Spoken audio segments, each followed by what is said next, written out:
Inter kan dari dulu suka melihara Lord gitu kan. Oke, kembali lagi kita diskusi kali ini. Kali ini ada tamu spesial ya, namanya Falco. Spesial. Falco ini spesial karena memang belum terlalu banyak orang yang kenal di kalangan mungkin teman-temannya sendiri. Bagaimana Falco ini bisa mencintai Inter sampai keinginan besarnya dan sekarang mungkin menguasai bahasa Itali.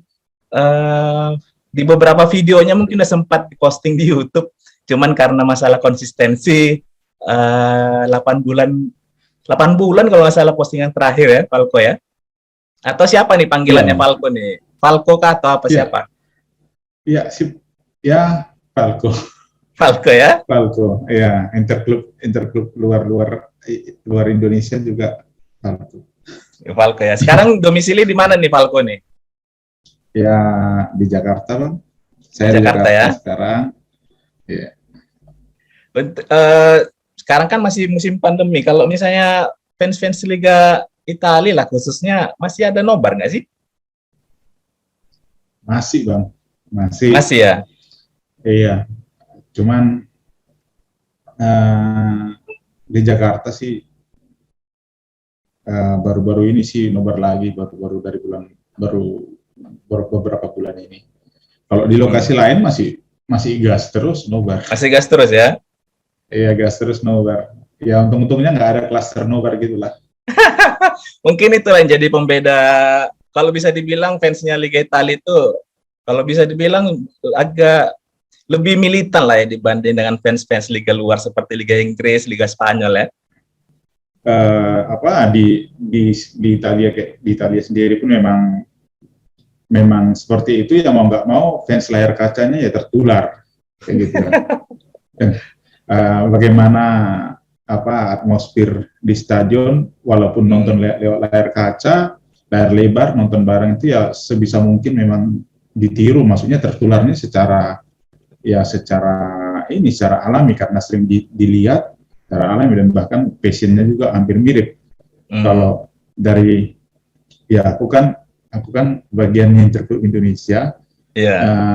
Kita itu baru di tahun lalu itu pernah bikin banner besar Bang. Dan kalau Abang pernah lihat di sosmed, mungkin di Instagram atau di Twitter atau di Facebook, beberapa regional interklub Indonesia itu contoh di Jogja kemarin itu, kalau Abang ingat Lipo Plaza, depannya kan ada Videotron. Iya. Nah, di situ ada di Videotron itu, bayangin itu si Jogja itu merayakan Scudetto itu dengan pasang iklan di situ ya. Campioni d'Italia siamo noi, iya. Ya, follow us on social media. Ya itulah, maksudnya sekaligus campaign untuk pendaftaran membership di musim yang akan segera dibuka. Itu kan bulan 5 kemarin itu ininya. Inter udah pastikan Scudetto, pertama kali ada Videotron di Jakarta, di daerah Senayan, yang lain mengikuti. Bahkan di luar pulau, di luar Jawa juga ada bikin Videotron, di Kalimantan banyak, di Makassar sempat juga ada Bang. Di Makassar sempat ya? Ada ya, di Makassar.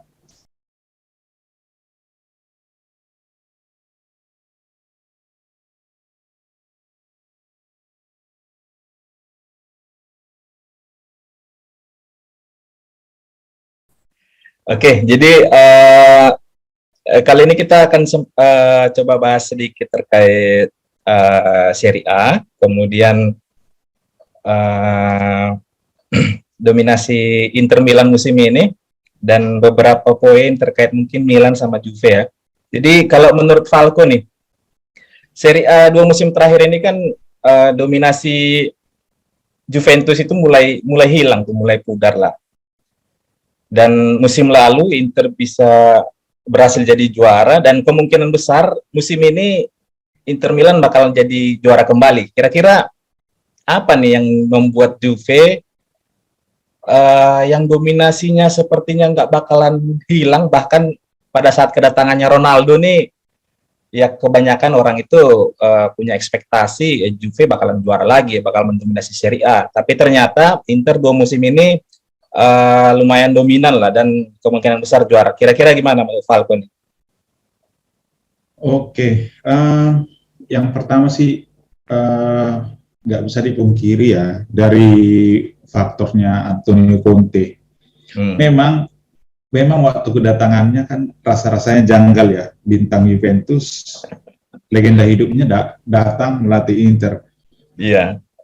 Kan ada aja memang pemain yang dia legenda Juventus tapi semasa dia jadi pemain pernah main di Inter kan ada aja. Ini kan enggak sama sekali. Dan dan masih ingat dulu waktu pertandingan di 2000-an awal itu Conte bilang apa terkait itu kan, dia bilang dia masih jadi pemain. Conte bilang apa, nggak ada yang perlu banyak dibicarakan, kami sedang menikmati hasil ini, kayak gitu. Iya. Kami sedang menikmati hasil ini. Nah, jadi itu pernah dia ulang lagi kata-kata itu setelah menang Scudetto kemarin. Jadi faktor utamanya adalah Conte, dan yang kedua adalah Juventus dilatih sama si Pirlo yang notabene belum pengalaman dia belum lama, kayaknya baru hitungan minggu dia ngelatih kepelatihan ya. Iya, ngelatih Primavera tiba-tiba langsung diangkat. Kita jarang lah melihat tiba-tiba ada seorang pelatih yang belum banyak pengalaman tiba-tiba duar jadi pelatih top. Paling Zidane lah ya. Nah, Zidane sedikit Bang ya, sedikit kali kita melihat kayak gitu. Walaupun dia waktu semasa masih jadi pemain, walaupun dia seorang bintang kan itu nggak jaminan sama sekali dia bakal jadi pelatih top. Iya. Nggak ada jaminan kayak semacam pemain ya bisa kita bilang lah kayak si Lampard, kurang jago apa Lampard waktu main. Cuman iya. Kayak gitu. Memble ya? Kayak gitu loh. Iya. Ya faktornya adalah si Conte kalau faktornya. Dan Juventus mau nggak mau memang semua klub pasti akan mengalami cepat atau lambat akan mengalami masa transisi, kayak Barca kan lagi transisi tuh. Nah itu Juventus berarti itu yang dialami Juventus sekarang, karena melihat lini tengahnya sih memang bukan pemain jelek kalau lini tengah Juventus itu, cuman di situ tuh nggak ada pembedanya di tengahnya. Ya nama-namanya Bentancur, McKennie, Arthur. Aku ngira Arthur itu bakal bersinar loh, cuman kayaknya karena faktor dia cedera, kayaknya jadi gagal. Ya Bentancur itu ya itu gelandang cuman rata-rata, nggak ada bedanya sama Matias Vecino itu. Bentancur itu. Misalnya nggak ada pembeda di lini tengah Juventus Bang. Dulu kan ada, kan gitu. Malah ada Vidal, ada Pirlo, ada Pogba. Kan lini tengah Juventus dulu. Terakhir kan ada Khedira kan yang bedain. Dari segi pengalaman dan teknik Khedira itu bisa holding ball segala macam. Ya sekarang nggak ada gitu loh. Itu yang bedanya di situ. Even ada Ronaldo di depan, tengah itu paling penting kalau aku bilang. Udah putus duluan di tengah ya? Iya, karena kalau tengahnya udah dikuasain, mau gimana nyerangnya? Dikuasain lawan. Berarti garis besarnya sebenarnya faktor paling besar itu di sisi kepelatihan ya, di Inter. Iya, pelatih. Pas dia datang Conte, kemudian Juve ya dilatih sama yang dibilang legendanya. Bisa dibilang legenda siapa sih ini Pirlo sebenarnya? Waduh, kalau ditanya, aku nggak tahu ya Bang. Si Pirlo ini pernah ngaku dia Interista Bang. Oh gitu. Iya. Tapi kan memang dulu dia sempat berkarir di Inter kan dulu. Iya. Cuman kan dia di Inter nggak menang apa-apa. Dan dia masih muda banget waktu itu. Terus kalau dibilang legenda Milan ya aku sebagai Interista ya terserah orang-orang yang yang berkecimpung di Milan lah itu, maksudnya di AC Milan. Kalau dibilang legenda Juventus, dia juga menang di Juventus, Serie A ya kan, berapa musim. Di Milan juga menang Liga Champions ya. Mau legenda dua klub itu ya terserah lah gitu. Gak tahu aku legenda siapa itu asli, lebih condong. Oke, jadi tadi sempat saya sampaikan juga ke Falco kalau misalnya kemungkinan besar Inter musim ini bakalan juara. Kira-kira gimana tuh? Karena di klasemen sementara ini kan posisi 1, 2, 3 itu ada Inter, kedua Milan, ketiga Napoli ya. Nah, Milan ini ada di posisi kedua. Kira-kira Falco sebagai fans Inter atau yang mengikuti secara Serie A, khawatir nggak ini Milan di posisi kedua nih? Dan gimana kira-kira peluangnya Inter nih? Apakah memang bisa peluang itu memang bakal juara lah ini musim ini gitu? Inter di bulan Januari Februari ini jadwalnya ngeri-ngeri sedap bang. Iya. Ngeri-ngeri sedap ini. Iya. Oke, terlepas nanti kan lawan Juventus Super Coppa. Iya. Nah setelah ini ada Lawan Atalanta ya. Lawan Atalanta. Walaupun Inter masih menyimpan satu pertandingan karena yang ada postpone ya. Ya, masih ditunda kemarin gara-gara otoritas kesehatan lokal Bolonya menolak segala jenis kegiatan olahraga. Iya. Itu. Jadi Inter masih menyimpan satu pertandingan kan itu selisihnya masih 1-9 ya. Cuman aku nggak ngomong apa-apa dulu nih sampai aku melihat jarak yang begitu aman dan ngelihat jadwal Inter berikutnya, karena Serie A musim ini jadwalnya beda bang, sistemnya sama musim lalu. Beda musim lalu. Contoh kayak musim lalu kan Giornata pertama lawan Fiorentina. Iya. Nanti Giornata 20 kan lawan Fiorentina lagi, kayak gitu kan, diputar lagi kan gitu. Ini enggak diacak. Oh. Jadi nggak jadwalnya nggak mirip sama putaran pertama bang, diacak. Jadi karena jadwalnya ngeri-ngeri sedap, ya sebenarnya Milan yang sekarang tetap membuntut ini agak sedikit memberikan pressure ya, pressure ke Internya, dan baik ya fansnya pun bisa nggak boleh jumawa kan gitu ya, nggak boleh jumawa. Cuman memang kalau diperhatikan di 2 bulan terakhir ini di 8 pertandingan habis melawan Lazio kemarin, Inter itu kan udah menang 8 kali berturut-turut. Iya. Di Serie A. Ya harapannya sih konsistensi dan nggak ada yang cedera aja sih kalau aku. Ya.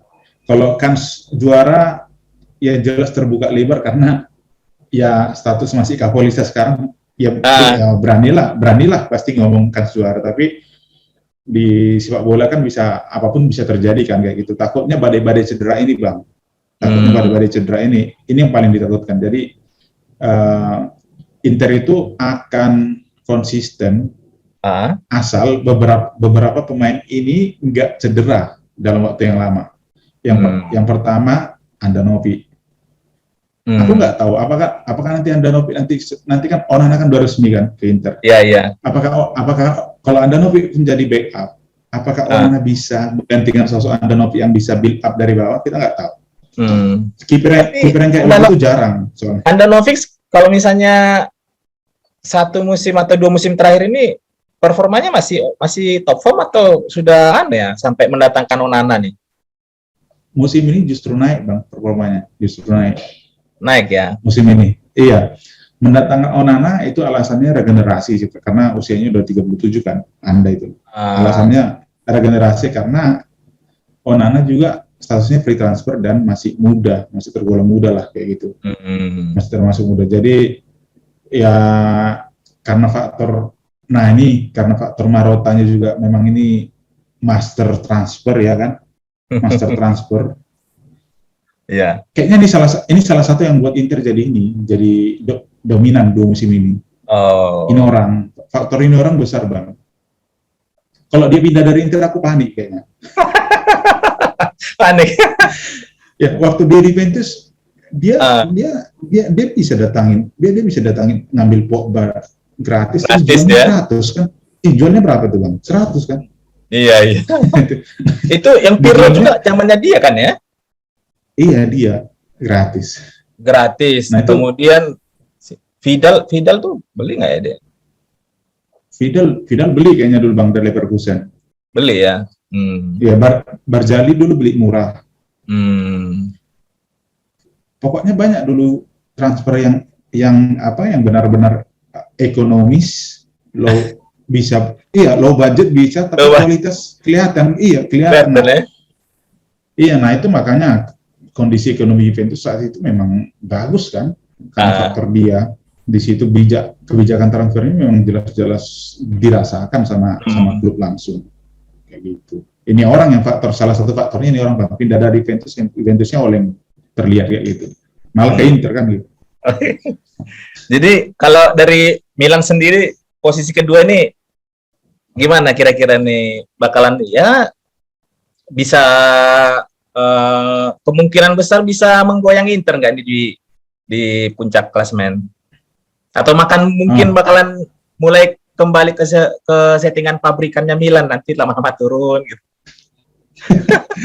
Oh iya, nyambung yang tadi Bang, tadi kan aku bilang masalah konsistensi dan cedera ya. Maksudnya ini ada hubungannya juga dengan pertanyaan Abang barusan.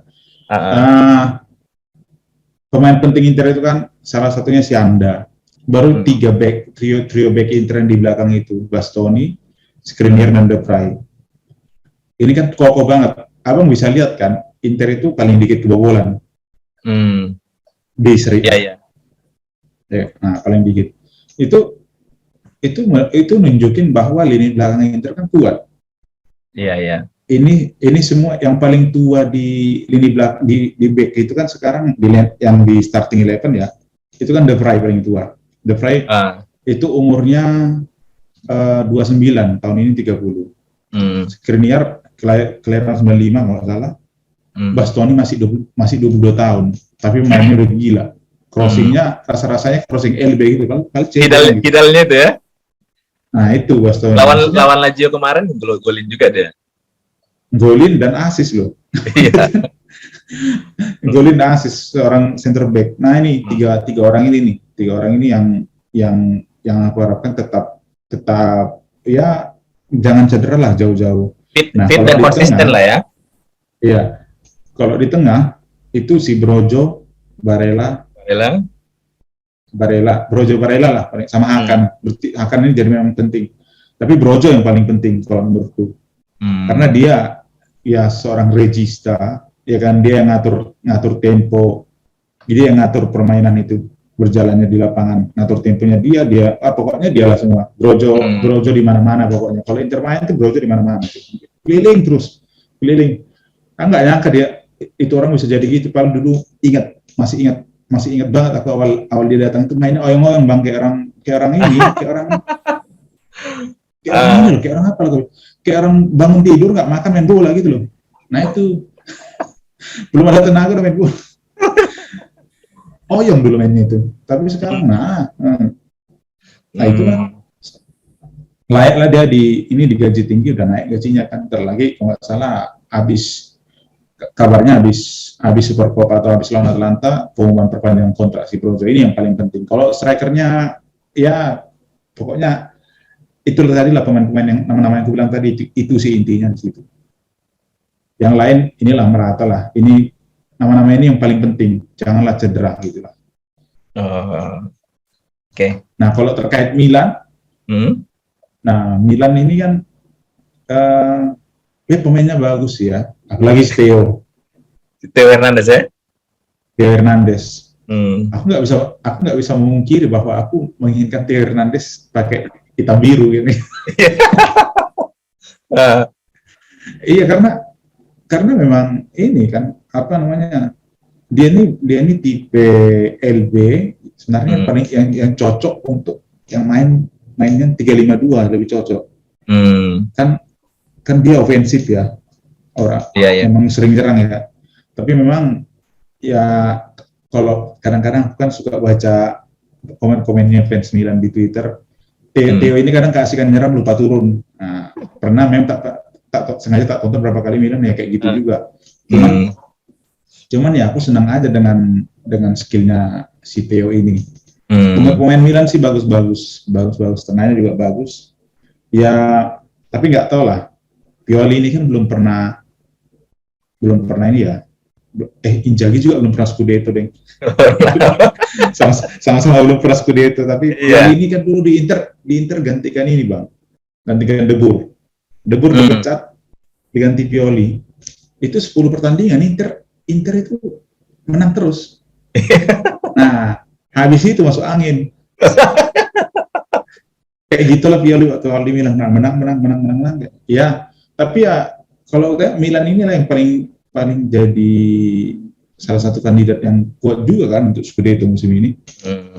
Ya kembali memang yang bicara nanti konsistensi sama yang faktor cedera juga. Cuma memang apa yang udah ditinggalkan si Conte, legasi yang udah ditaruh si Conte ditinggalkan si Conte di Inter itu udah terasa sekarang. Dia meninggalkan mentalitas winner ke pemain Inter. Itu yang dia tinggalin. Gak bisa dimungkiri. Thank you lah Conte. Oke, jadi terkait juga tadi masalah Conte itu didatangkan sama Marotta juga kan ya? Atau bukan ya? Atau berbarengan mereka masuk? Bareng mereka masuk, Bang. Barengan ya? Jadi hampir inilah, maksudnya di musim yang sama lah masuk mereka. Jadi di Marotta ini juga kan memang bisa dibilang jadi negosiator ulung lah masalah transfer pemain kan. Bisa dilihat juga dari Calhanoglu yang diambil lah, bisa dibilang diambil dari Milan, kemudian musim ini lumayan top tier lah permainannya dibanding dengan pada saat di Milan. Kira-kira nih apa yang bikin Calhanoglu bisa performanya lebih bagus pada saat ini? Apa faktor si Simone Inzaghi atau dari gaya bermain yang nggak cocok pada saat di Milan? Kan kalau posisi aslinya kan dia ini kan attacking midfielder kan. IMF kan? Nah, ya, IMF. Iya, dia posisi murninya di situ, tapi kan di Inter kan enggak. Dia enggak itu. Bahkan dia di Inter ya. Dia beberapa kali kan sampai turun ke belakang kadang. Turun ke bawah maksudnya. Dia beberapa kali turun ke bawah. Ya bantu ngisi ruang kosong di bawah. Oh, berarti bisa dibilang Inzaghi kasih kebebasan lah ke Calhanoglu menemukan posisi terbaiknya atau gimana? Kayaknya dari dulu posisi kan memang IMF waktu dia di Liga Jerman pun memang kayak gitu. Cuman Inzaghi beberapa kali memang udah terbukti dia bisa merubah mengupgrade seorang pemain. Contoh selain Siakan, contoh Luis Alberto. Abang ingat kan dulu Luis Alberto di Liga Inggris? Iya, di Liverpool. Nah, apa dulu dari situ? Gak diperhitungkan sama sekali. Iya, pemain cadangan yang bahkan mungkin kebanyakan main di liga di reverse-nya di tim keduanya. Nah, itu ya mungkin faktor masih muda sih bisa jadi, cuman nggak ada yang nyangka Luis Alberto bisa jadi sebagus itu di Lazio. Bahkan akurasi tendangannya pun bagus si Luis Alberto. Nah itu Inzaghi ini menurutku faktor yang paling mempengaruhi si Hakan Calhanoglu itu bisa seperti sekarang. Hakan pernah bilang sih, aku sekarang memainkan peran yang sedikit berbeda ketika aku dibandingkan ketika aku di Milan. Ya mungkin karena dikasih kebebasan, karena memang secara bahasa sederhananya Inzaghi ini kayak ngasih free will ke semua pemain, nggak kayak si Conte terlalu textbook, ya kan. Nah makanya apa Hakan ini sebisa mungkin yang bisa mengeluarkan kreativitasnya ketika dia dikasih free will, dikasih ruang gerak yang lebih luas daripada kalau dia bermain sebagai ini murni sebagai IMF yang hanya untuk menopang striker di depan. Iya. Gitu. Dan terbantu juga sama Brozo dan Barella. Itu memang sangat pengaruh. Kalau dia main sama, katakanlah di Inter kan dari dulu suka melihara Lord gitu kan. Ada tiap musim ada aja bang yang bikin hitam. Iya, tapi kemarin lawan Lazio dia bagus. Gagliardini itu. Iya. Tapi kemarin lawan Lazio dia bagus. Milinkovic-Savic gak berkutik sama dia. Iya. Tapi kalau Hakan nggak main sama Brozo dan Barella, Hakan katakanlah ya, Brozo Barella nggak main, Hakan Gagliardini terus Vecino, Hakan bisa kewalahan di situ. Yakin? Udah registanya nggak ada, kan si Brozo kan regista kan. Iya. Jadi kewalahan lah. Siapa yang bisa ngatur tempo? Masa si Hakan yang ngatur? Iya. Sayang banget ya. Padahal umpan-umpan si Hakan kan untuk terobosannya, kreativitasnya kan dibutuhkan. Tapi kalau dia ngambil posisi sebagai regista untuk mengalah dengan Vecino dan Gagliardini kan, wah jadi nggak maksimal kan kayak gitu. Ya faktor Inzaghi iya, faktor dua rekannya yang di lini tengah ya pengaruh. Iya, Brozo dan Barella. Oke. Semua orang nggak bisa mungkiri bang, Brozo Barella itu gelandang terbaik Serie A sekarang. Nggak bisa mungkiri. Iya. Bukan Kessie ya dengan siapa Tonali? Wah, Kessie jago sih. Kalau Tonali kasihan aku lihat si Tonali kalau dia di Pirlo kan. Tonali aja lah kayak gitu ya. Iya, terlalu di ya. Pirlo in disguise kan, dibilang ya. Iya, next Pirlo janganlah ada pemain di next kan. Bebannya berat loh. Pirlo itu menang Piala Dunia, menang Liga Champions, dibilang si Tonali next Pirlo. Lama-lama si Tonali pun gaya mainnya sosok niru Pirlo gitu, padahal umpannya sama sekali nggak mirip cara umpannya gitu. Berarti nanti ikut-ikut dipindah ke Juve sama Milan gitu ya? Karena dulu di Brescia mungkin dulu ya. Oh Brescia. Kan di Brescia dulu si Tonali dan Pirlo juga di situ, sama-samain terus kasihan. Tonali aja lah, biarlah dia jadi Tonali dalam versi terbaiknya kan gitu. Kan bagus sih Tonali bang, bagus. Cuman pressure-nya itu yang bikin dia kadang nggak ini. Kessie bagus gue akuin. Kalau dibilang Kessie mau nggak lihat Kessie di Inter ya mau aja, apalagi cadangannya Gagliardini kayak gitu ya mau aja tuh Kessie di Inter. Gak munafik lah. Oke, jadi tadi sempat Falco mention terkait gaya mainnya Conte dengan Inzaghi. Kalau dibandingkan Conte itu sangat textbook ya, Conte. Yeah, kalau Inzaghi dia lebih kasih kebebasan lah ke pemainnya. Tapi kira-kira nih, kalau menurut Falco lah, nonton di zamannya Conte dengan nonton di zamannya Inzaghi itu lebih menghibur di mana? Gaya dari segi permainan ya. Jadi kalau main bola itu biasanya ada orang yang hanya melihat yang penting menang gitu kan? Iya. Tapi di sepanjang 90 menit kita adanya deg-degan, jantungan, emosi misalnya kan. Tapi ada yang nggak menang atau mungkin imbang tapi terhibur tuh dari gaya permainannya. Kira-kira gimana nih perbandingan Simone Inzaghi dengan Antonio Conte? Kayaknya seluruh fans Inter setuju bahwa nonton Inter Simone Inzaghi itu jauh lebih menghibur, entertaining. Lebih menghibur bahkan youtuber Interista, orang-orang Italia yang udah memang famous di media sosial, ada namanya Luca Mastrangelo, dia tuh pernah bilang gini, dia sampai memuja-muja aku udah benar-benar jatuh cinta sama Inzaghi, kata dia bilang gini, aku udah lupa kapan terakhir kali aku nonton Inter semenghibur ini. Iya, atau malah nggak pernah ya, katanya kayak gitu. Malah nggak pernah ya. Padahal kalau dari